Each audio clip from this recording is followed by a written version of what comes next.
Well, welcome everyone to today's Wednesday Walkabout. I am here with my buddy Kayla. You know Kayla.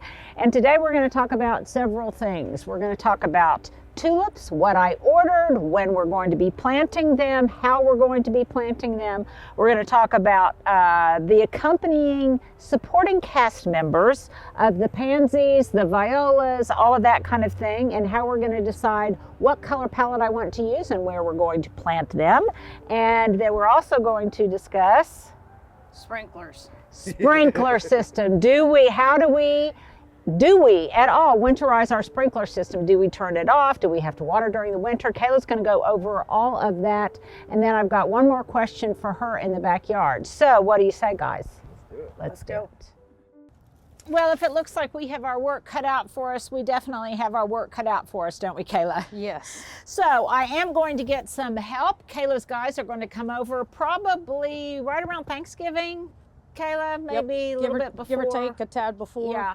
Now, a lot of people have been asking me, is it too warm to plant right now? I know a lot of people are already starting to put their bulbs in the ground. I prefer to wait until the soil temperatures get a little cooler. I think they're still way too warm, and typically I always resist planting my tulips. In fact, they just arrived yesterday. Have you started planting any of yours? I've done one job. One job. So we'll plant these probably right around Thanksgiving. But there's a long window of time, a really long window of time in which you can plant them all the way practically up until Christmas. So if you don't get to them by Thanksgiving, then don't worry, you still have more time after that. So Linda, you ask me, what do we do with them while we are waiting for them? Well, number one, when they arrived yesterday, I took the order, and you really should practice this due diligence if you order any of your bulbs online. And I took my order and I checked it against what was actually sent to me. And Stuart, let's record. Let's give them a little snapshot of what my order was, and there's a lot of them. Let's just put it that way. There's going to be a lot of them. Now, about 2/3 to 3/4 of them are going to go in the front yard, and then the remaining will go in the backyard. I have here alliums. I've got some narcissus, but primarily I have tulips. So what tulips do I have?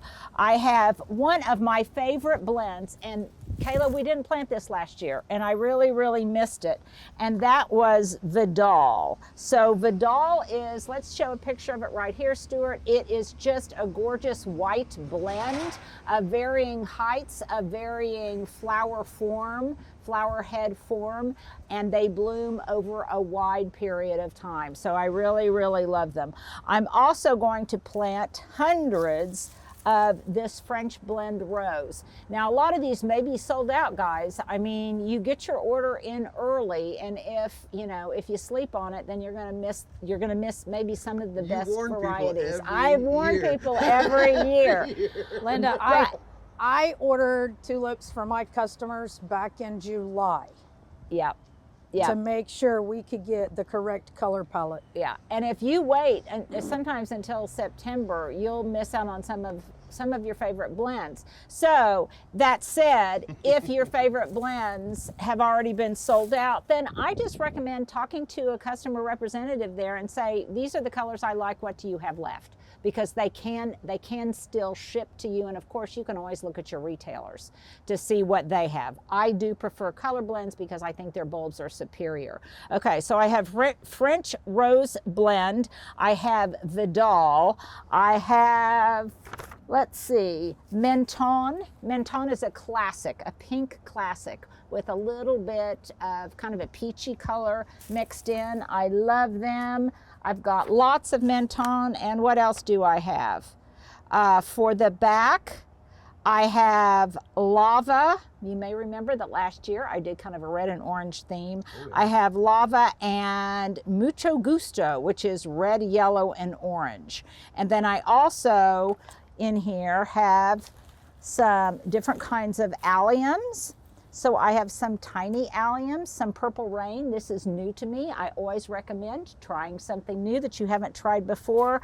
I also have Allium Ambassador, one of my very favorite ones. It gets really, really tall, and I think that's going to do it on my alliums. Then I have some double delicious amaryllis in here because I order those at the same time. They are something else that can really sell out, and I'll be getting these potted up pretty rapidly. So that's what I've got here. And lastly, I have some baby boomer daffodils. So I've got about a baby boomer daffodil. So I've got about 100 of these, and I'm going to show you, Kayla and I are going to walk around and I'm going to show you where I'm going to plant all of these different things. And if you think I don't have enough room to squeeze all of these in, au contraire, we will make a place, won't we, Kayla? Because That's right. if you're going to go to the trouble to plant bulbs, you want to plant masses of them, and none of this one at a time thing unless you're just planting 5. You want to plant like 50 at a time. And later on, when we actually get ready to do it, we will demonstrate that in its entirety. So there you go. That's what my bulb order is for this year. You might want to make a notation in your garden journal if you like some of these varieties. Stuart's going to put up the pictures of them.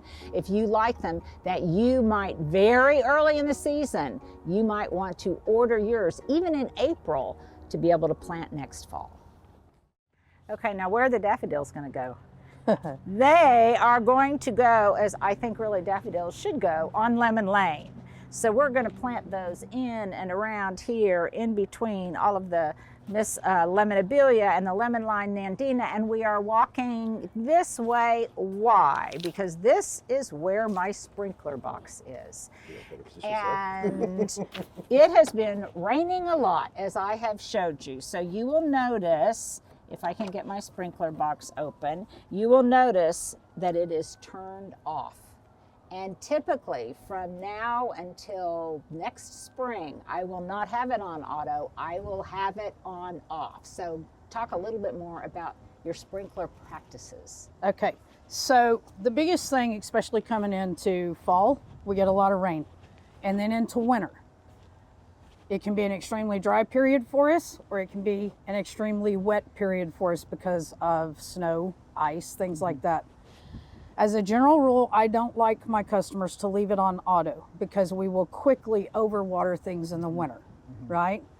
The easiest thing to do, if you don't fully understand how to run the sprinkler system one zone at a time, is just take this dial, turn it to manual watering, and then right here, this arrow button, and that's if you have this type of timer. But you'll push and hold that, and it will turn the system on, and it will still water every single zone. Most people think, oh, well, we have Bermuda grass, we don't need to water in the wintertime. Nope, that's not exactly right. Our pre-emergents go down. We have certain areas that get extremely dry. The roots to our grass need some water. General rule, a ½ inch of water a week in the wintertime, and everything is happy. Yeah. Now, I would say that I still do not put it on auto at all, even given those parameters, at all during the wintertime. And actually, I seldom have it on auto during any kind of rainy period. I just leave it off. And then if it looks dry, I will go out and manually turn it on. And don't feel like you need to remember all of this. You can easily just Google or ask ChatGPT, how do I work this type of sprinkler system? And it will tell you. Now, I don't think we're going to have to water for quite a while. But if it is dry, when we get those tulips in, we will water them in and be mindful of that. You really don't want to overwater those tulips because we don't want those tulip bulbs to rot. Right. Now, this is true in my Zone 7 garden. If you live further north, what should they do to winterize their sprinkler system? Turn it off completely, disconnect it, what? That actually applies to 7A. Typically, okay. I mean, now we are truly 7A. And so we encourage everybody, if they do not know how deep their water lines have been buried, to winterize their sprinkler system.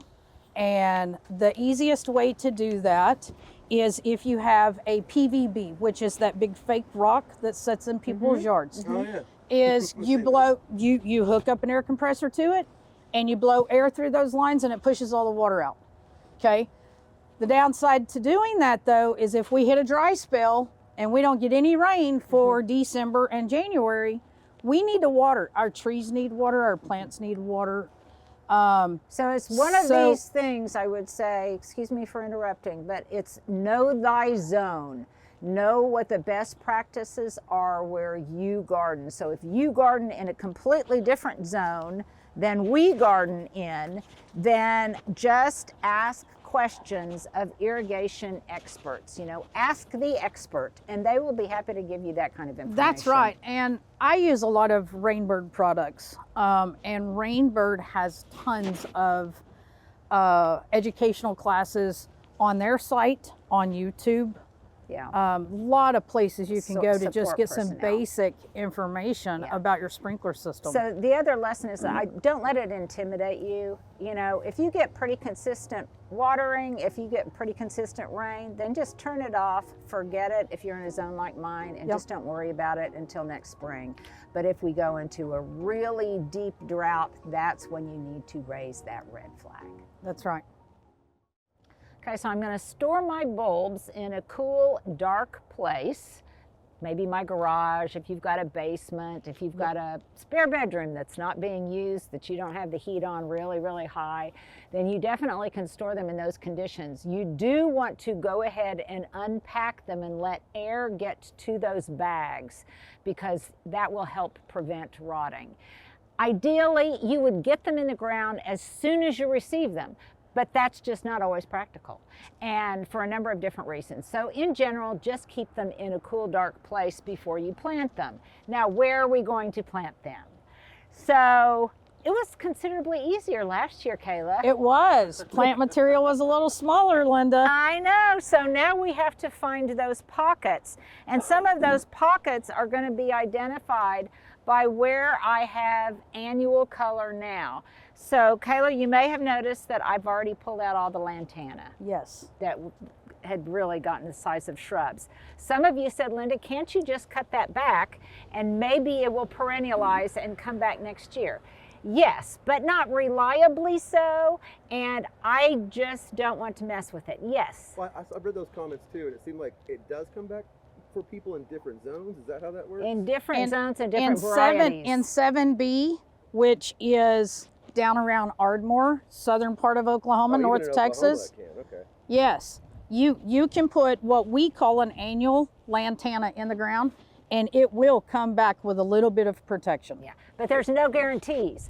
If we have one of those winter days that just the bottom falls out of it, then, you know, it's not, some people say, Linda, you're wasting plants. To me, it's not prohibitively expensive because I start out with small plants. Sometimes they're just annuals that people have given me.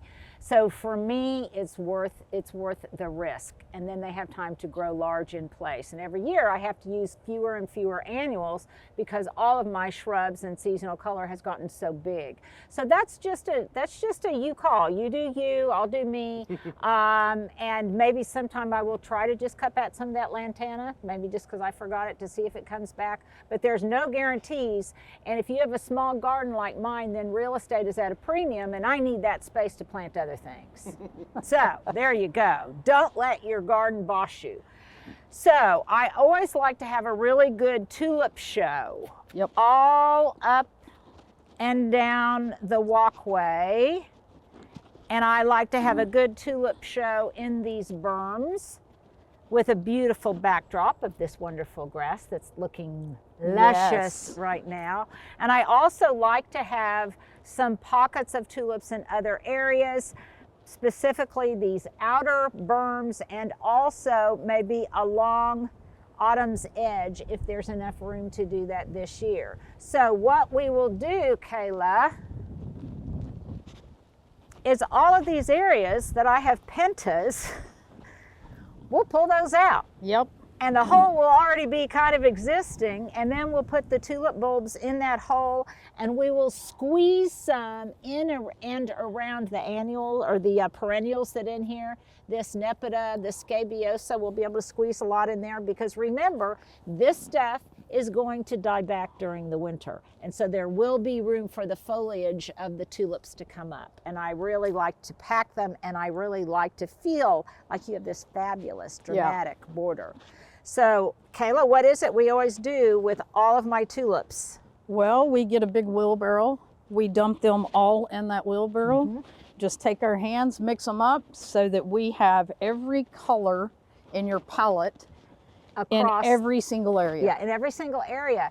And it's perfectly imperfect. That's right. It's perfectly imperfect for me and what I like. Now, last year we didn't do a lot of white. This year, I really missed it. So this year we're going to do a lot more white. And because of that, I think the emphasis for my violas, my pansies, and things like that, I want to put that emphasis on white and pale yellow, I think.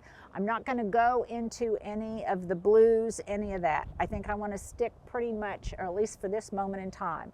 Now, how do I know how many flats of that I need? How do we compute that? Well, the first time we did your garden, I pretty much just come out here and I took a measurement, just length of everywhere that you told me you wanted pansies. And then I just go back to my office and I try to figure placing a pansy at about every 6-inch interval. Okay. Right? So on 6-inch centers. yes, right? So if you have a pansy here and a pansy here and you're making a line there, that next row of pansies doesn't go here. It goes in the... You plant them in a rickety-rackety fashion, like right. this. And so it doesn't take as many pansies when you kind of zigzag it or rickety-rackety it to fill in. Understanding when they first go in the ground, you're going to have some bare areas. You're going to have mulch showing. You're going to have this. But if we get those pansies in the ground, give them... In the fall. That's right.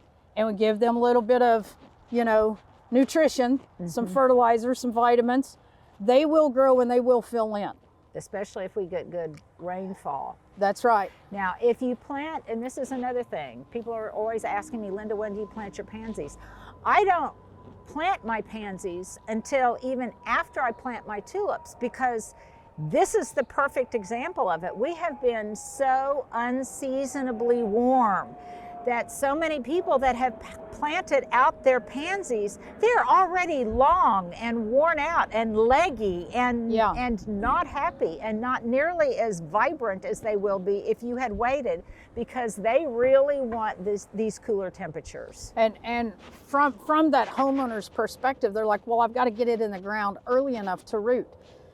Yes, you do, but that 90-degree temperature that we just had less than 10 days ago is worse on those pansies than these now cool nights in the 40s. This is perfect temperature for pansies. It's perfect temperature for planting them. And as long as the ground isn't frozen, even in the winter, you can still plant pansies. That's right. And just, you know, kind of keep deadheading them. Sometimes in some seasons, they look great all winter long. In other seasons, they look like hell.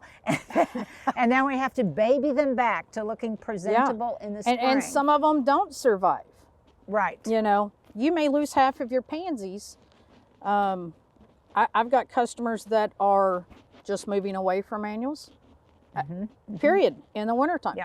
Because it's wishy-washy. Yeah, we never know what the weather's going to do. Climate change has dictated that now. We have no idea, and so we just kind of have to work with it.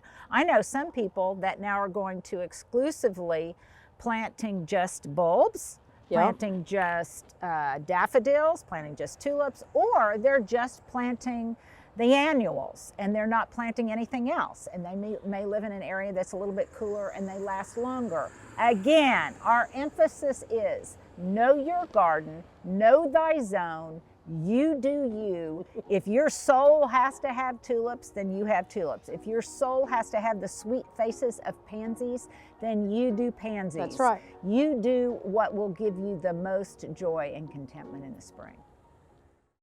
So while Kayla and I are assessing how much room we're going to have here along Autumn's Edge, let's take a moment to admire Autumn's Edge, because look at the berries on my Yopon hollies. So when we gave them a feed earlier in the year, boy, was that an investment in berry production. Look Yeah. at that. Yeah. I mean, just look at it. I don't think I've ever seen yopons berry this heavily. No. I mean, and they look brilliant. And you know what I love about them is how they're kind of in the orangey tint when it's around Thanksgiving. And then as it gets closer to Christmas, they very accommodatingly turn red. Yes. So aren't they just beautiful? And the way you can look up through them, they've got this wonderful transparency, the way we've got them pruned. So they are happy campers. And some of those berries I am definitely going to have to prune off to bring inside, I think. So Kayla and I were admiring my rose, and Kayla said, Linda, we're going to have some really cold, windy conditions coming up. So I need to secure every one of these branches that are just kind of flapping around in the breeze. I want to secure them because I don't want the wind to break them. I really want this rose to continue to climb vertically and grow rather horizontally so that I will get really, really great coverage over this entire area. Okay, now don't judge me, Kayla, by anything that's out there because we've been having a lot of rain. But as I am looking out these casement windows, which yes, Kayla just asked me, are these not awesome? Is it not some of the best money we ever spent? And yes, it really is, especially this time of year.